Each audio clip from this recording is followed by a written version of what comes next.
Welcome to Crossfire, Her-icane. This is week 2, episode 2, edition 2. As you know, you probably don't know actually, but as you know, we'll just pretend you are a faithful viewer of this show on its second week. We begin with 1-minute monologues, originally conceived as 30-second monologues until we realized that we're women and we frankly talk way too much to restrict ourselves to but 30 seconds of monologuing. So Kylee, that said, I've got my watch. It's not an Apple Watch, it's an old school watch. It's a regular watch. That's just how I roll. And I'm going to time you 1 minute while you go off on the most important topic to you this week. Here we go. 1 minute monologues. Kylee. All right. This week I was struck by CHOP being disbanded. I wrote about it. And so this protest in Seattle where protesters were occupying the 6-block space where there were no cops. It was a no cop co-op is what they called it. And it was conceived as this peaceful thing that would go really well. And it completely crashed and burned, literally burned, and things were going wrong the entire time. So they finally disbanded this week and released a statement on Twitter claiming it as a wild success. And none of their demands were met. And the police chief finally released a list of all the crimes that went down. And nothing about this was successful. They took a census on the last day, and there were like a dozen people on one side and 10 on the other side, or 11 on the other side. And there was a rape, an assault, a murder, property destruction. They had tried a community garden that ended up being destroyed by homeless people. It was just a mess, but they claimed success. So. All right, you got a bit under the wire. I gave you a couple extra. I gave you a little flexibility time, but that was Kylee's 1 minute monologue. Thanks. I'm going to begin my own right now. All right, this week I was covering the protests outside the White House in Washington, D.C., and one thing that struck me is how the Defund the Police crowd actually does a great job of proving the necessity of the police. And that's not to say there aren't some police who have committed misconduct before the killing of George Floyd, and certainly in crowd control and trying to control the riots that have consumed cities across the country in the weeks since George Floyd's tragic killing. It's not to say that at all. There certainly are examples of that, and you can find them. But I think having covered the protests and watching protesters particularly, the black cops at these protests have borne the brunt of the verbal abuse. Watching these black cops stand out in the heat and the rain with, I literally saw a white woman in Lululemon leggings, you can see this clip on the internet, berating a black female cop, harassing her, mocking her. To see something like that, I think, reinforces to a lot of the country, frankly, the necessity of the police. The concept of police has emerged successful from this period of demonstration. So that's my 1 minute monologue. I also went like 2 seconds over, but yeah, okay. I wasn't timing, whatever. All right, we're about to enter the Crossfire portion of Crossfire Her-icane. This week's topic is going to be statue topplings. It's also going to be the general leftist campaign to topple institutions. And we mean that not just physically in terms of buildings and statues, but also when it comes to things like smaller things, brand names, and all of that good stuff. So Kylee, why don't you start off by telling us just a little bit about what you think is most egregious about this effort? Well, it's multifaceted. So first, it's just the effort to erase history as if you can somehow atone for past, misdeeds by pretending that they didn't happen, by destroying any reminders of them whatsoever. But I think the most concerning aspect is that we have gone so far beyond toppling people, like the statues of people who have a largely objectionable legacy, to just doing away with anything and everything that I don't even know how to describe what people are toppling anymore, because as you mentioned, the Madison protests, we had rioters knock down a statue of an abolitionist, and then they also knocked down a statue of a journalist immigrant. It's like, so the fact that we're not even trying to really erase history or get rid of sins, it's just to uproot institutions, that's the worst part, I think. Yeah, I agree with that. I think what it's really shown is that there's an aimlessness. Aimlessness isn't the right term. There's a nihilism to the left's effort to topple American institutions, because they're not doing it with any particular focus. And it may have seemed like they were at first, but when you look at those videos of them going after abolitionists or coming up to a statue and literally just saying, who the hell is this guy? That's when it shows that really what they want to do is just scorched cultural earth. And that's what we've come to. And again, I think ironically, as I was just talking about with police, over time, this campaign is going to expose the intellectual bankruptcy of the left. I think that happened. I think that that's something that really kicked into gear this week, an effect that really kicked into gear this week. So I think, you know, that's what we're seeing here is like, when you look at something, like we can talk about brand names, right? Something like Uncle Ben's, which has been pressured to change the brand image. There was an African-American man on the cover of every packet of Uncle Ben's rice. And we have to start asking the question of, what is this meaningfully accomplishing for Black Americans? What is this meaningfully accomplishing? And was Uncle Ben in any way seriously reinforcing racism in this country? And when you ask those pointed and serious questions, I think it does show that a lot of these efforts are just throwing everything at the wall, attacking every single institution, without really pausing. Or actually, you know what? It's not that they're not pausing. It's that they don't care to pause, because they've taught that literally every American institution is rooted in white supremacy. And when you believe that, well, what's the point in pausing before you even know what the statue you're toppling is? Right. Well, and along with that point, there's no limiting principle, right? So, I mean, when do we stop changing brands or, you know, changing the faces of things? It's like, until there are no people of color left on any branding. I mean, you've seen that statue topplers don't stop with people who were, you know, Confederate leaders. So why would we stop with Uncle Ben's? I mean, you've seen people attacking Rice Krispies and Aunt Jemima and like the Land O'Lakes logo. Like there's just no limiting principle. And, you know, businesses have to make decisions that you don't want to be promoting something that might seem racially insensitive, but when they're changing their entire branding just to appease the mob that doesn't really have a real purpose except that they feel that some culture is being appropriated.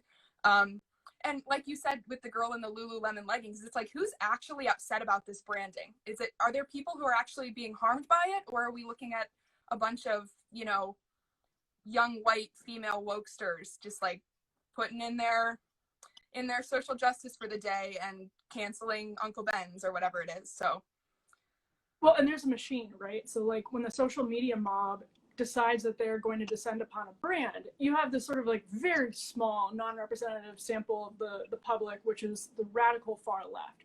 But because they have sympathists in the media, then the media covers it and creates a PR crisis for brands that is not rooted in any legitimate public backlash. And it's not representative of any legitimate public backlash, but that's how it works. There's this like very clear pipeline. It is a machine from the campus to social media to newsrooms and then to boardrooms. It is a very clear process. And we are changing so much of American culture to appease a very small portion of the population. And it's interesting because like when you look at things like the Washington football team, as the libs in the District of Columbia like to call it, the Washington Redskins, if you look at polling of Native Americans, largely they are unbothered by the name Washington Redskins, which to me, as a white person in 2020, does sound offensive. But polling shows, frankly, that it's not, and I don't think anybody would name a football team that today. You know, a brand new football team probably wouldn't get that name today. But well, I think after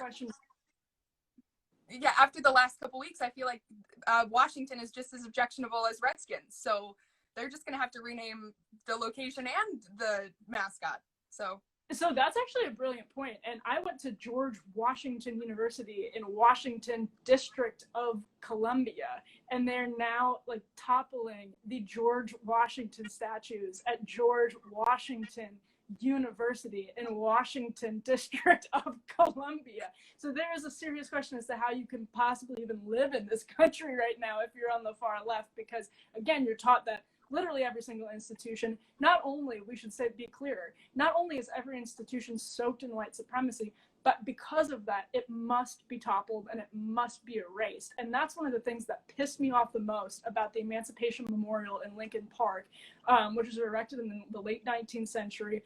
I think it is legitimately a pretty strange statue. It has Abraham Lincoln kind of towering over this emancipated slave.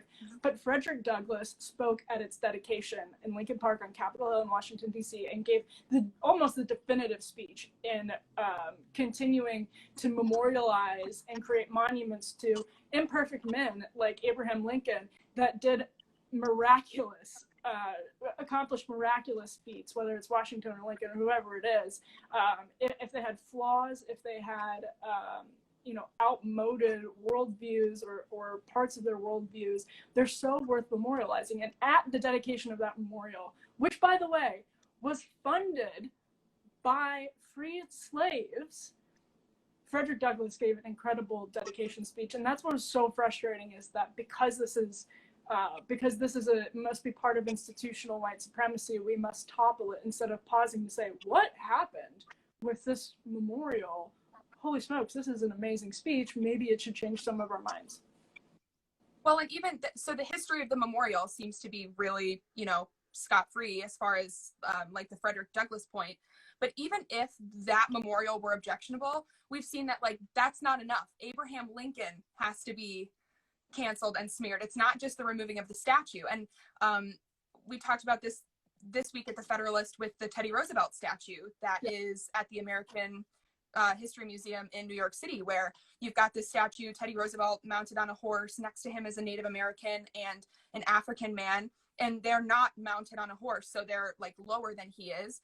And the man who sculpted the statue talked about racial harmony and here's this heroic trio. So, but even if you interpret that this statue is problematic because it looks like Teddy Roosevelt is a white supremacist, their problem was with Teddy Roosevelt. It wasn't even with the monument. And Bill de Blasio's commentary and everyone else's piling on to the mob getting rid of this statue, their problem is with Teddy Roosevelt. It's not even with the statue. And so where do you stop? Do you get rid of all of his contributions to science and museums? And the same could be said about Abraham Lincoln, who is one of the most instrumental men in getting rid of slavery. And so, there's no limiting principle.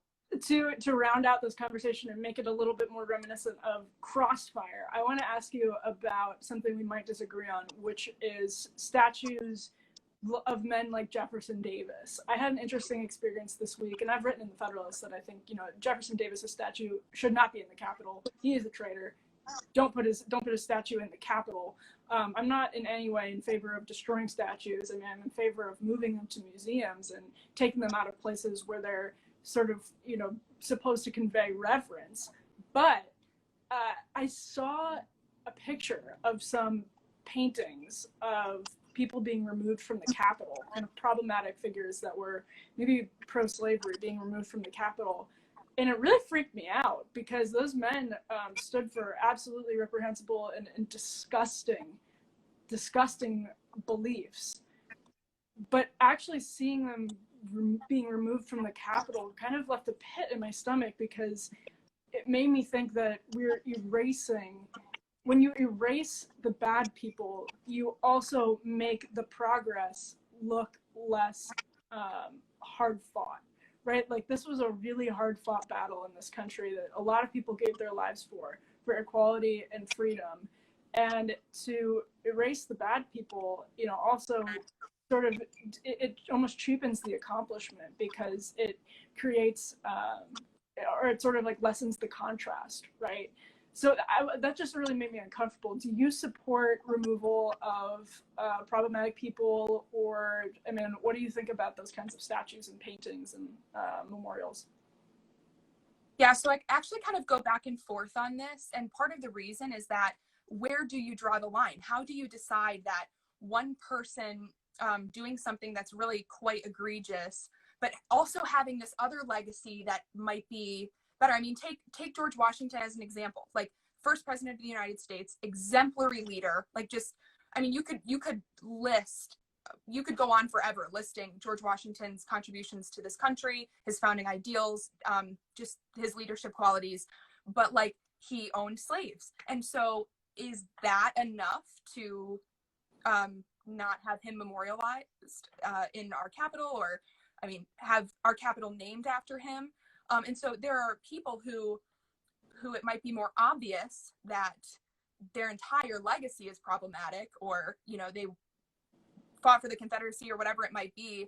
But then you've got some people kind of in the middle that had kind of like a mixed legacy, and it's just like, where do you draw the line? And who decides where that line is? Is it just a majority opinion? Is it who has the loudest opinion? I mean, how do you make these decisions? Should they be localized? Do you remove statues in Virginia because it's a ballot measure that people decide? It's just kind of complicated. And so I guess if you're going to remove statues, they need to be moved somewhere else and displayed in a manner that's not, congratulatory, like in a museum with very nuanced explanations of who these people are. But I'm just skeptical because I think Molly wrote about this week, actually, that Trump talked about how like Confederate statues, that's not where this is going to stop. That was years ago. And now we're seeing the ramifications of that. So once you green light doing away with people that you find objectionable, even if they are black and white, morally reprehensible people, who decides that?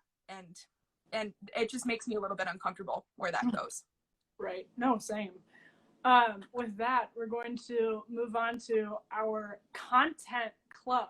The content club is like a book club, but it's even cooler because you don't have to just recommend a book. You can recommend any piece of content, be it a book, be it a podcast, be it a TV episode or a movie.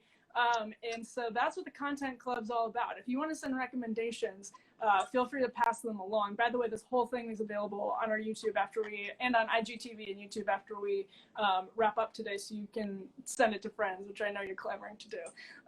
But Kylee, why don't you hit us with your content club recommendation for this week? Okay, content club rec is the Office Ladies podcast. So basic. I don't know if you listen to it. It's so basic, I know. But listen, Emily, I can't stream stuff right now. So I have really bad internet and I can't watch Netflix. So there's no new content. So I'm like watching appointment television on like, Comedy Central, and like watching Office reruns. And this week, as I'm thinking about cancel culture and all of that, I'm like watching through all of these Office episodes that I'm like, why aren't these canceled yet? And this week I listened to Jenna Fisher and Angela Kinsley recap the gay witch hunt episode of The Office. And it was just like... Never could be made today. No, never could be. And that was part of the reason I liked it, because they just like, they joked and they talked about it, and I was like, just a treasure. I mean, that's just a treasure. So I'll try to come up with something less basic, but I kind of need less basic entertainment to do that. So Office this week. All right. Thank you, Kylee. It is basic, but it's understandable. And The Office is a show that literally could not be made today in general. It's not just single episodes here or there. It is the entire show, and I've written that before. It's on the Federalist. All right. My content club recommendation for today is the new Haim album. And you might be thinking, I'm not interested in Haim, but you should be interested in Haim. The new album, Women in Music Part 3, came out today. It's remarkable what they do for the pop genre in terms of incorporating very lovingly the sounds and the styles of classic rock. It's that they are such a layered band. Their sounds are so layered. Their flaw has always been their writing, their lyrics. But this time around, I think their lyrics are smarter. They're a little bit more mature. So it's a great record. It's out today. I highly recommend checking it out. Kylee, by the way, are you still there? You're a little fuzzy. You're so cool. Wait. Maybe you're better now. Okay, sorry. No, you're good. We're going to move into my favorite portion of the show, the final portion of the show, and that is the awarding of, or I should say, the distribution of the Brian Stelter Awards for Excellence in Journalism. Kylee, while I can see your square moving, why don't you hit us with your Brian Stelter Award for Excellence in Journalism this week? Okay, so I'm actually a little bit afraid that we have the same one, because I realized after I got really riled up about this that you're the one that sent me this article. So Brian Stelter Award going to Christopher Ingram this week for his horrible, horrible piece in the Washington Post. Is that what you're doing too? No, it's not. No. Okay. I read it this afternoon, got all kinds of fired up. So basically his point is that conservative media is the reason for people dying of COVID. And just that like conservative media spread all kinds of misinformation and conspiracy theories. And particularly he doubles down on Fox News and specifically Sean Hannity. And the most obvious point that he misses is protesters, like the fact that we can completely ignore that there are hundreds of thousands of people in the streets and blame Sean Hannity for people dying of COVID is insane. But throughout the piece, I mean, it's just full of huge errors. And like, let's see here. One particular graph, I mean, this is right away. There are many reasons our response to the pandemic tied to more than 120,000 US deaths has faltered, experts say, including the lack of a cohesive federal policy, missteps on testing and tracing, and a national culture emphasizing individualism. And I'm like, okay, first of all, federalism. Second of all, China. And third of all, individualism. Like, this is America. I don't know what to tell you. So, yeah, it was really bad. What are your thoughts on it?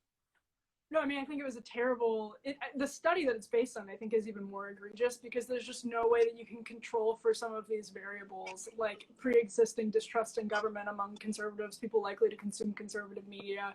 And the left, by the way, you can't control for the other, like there are writers for the New York Times who were kind of downplaying COVID in the exact same time frame that they were studying Hannity. So you can't control for what other kinds of media these people were consuming. It's just a very, very strange, predictably strange, but a strange attempt by academics to study conservative media. And by the way, Tucker Carlson is conservative, and they use him as the other side of the coin here in saying that he was not downplaying the coronavirus outbreak. So it really is a very silly thing that makes little sense, and of course got a write-up in the Post. And they so shamelessly try to pretend that they have accounted for all of these variables to their, absolute, like, that they've just gone the distance in trying to like account for what time people are watching Fox News and how that might affect things. And it's like, it's just so blatantly manipulative. And yeah, so he gets my Brian Stelter Award. All right, time for me to award my Brian Stelter Award. My Brian Stelter Award for Excellence in Journalism goes to one of Brian Stelter's colleagues, Christopher Cuomo, who this week admitted that he is simply not objective when it comes to his brother, the governor of New York, who has overseen the hotspot, the epicenter of a pandemic as the head of the state, and has gotten softball interviews from his brother for weeks on a news outlet that purports to distinguish between so-called apples and bananas, otherwise known as fact and fiction.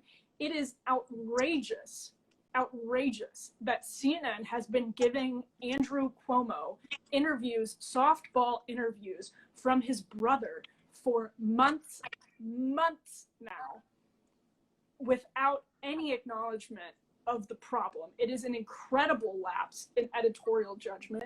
It is fascinating this week that Chris Cuomo finally came out after lavishing his brother with praise in another softball interview, came out and said, I'm not objective when it comes to my brother. Again, he has said that before in interviews in the past, that he wouldn't interview his brother because he just couldn't be objective. And yet he has gotten softball interviews.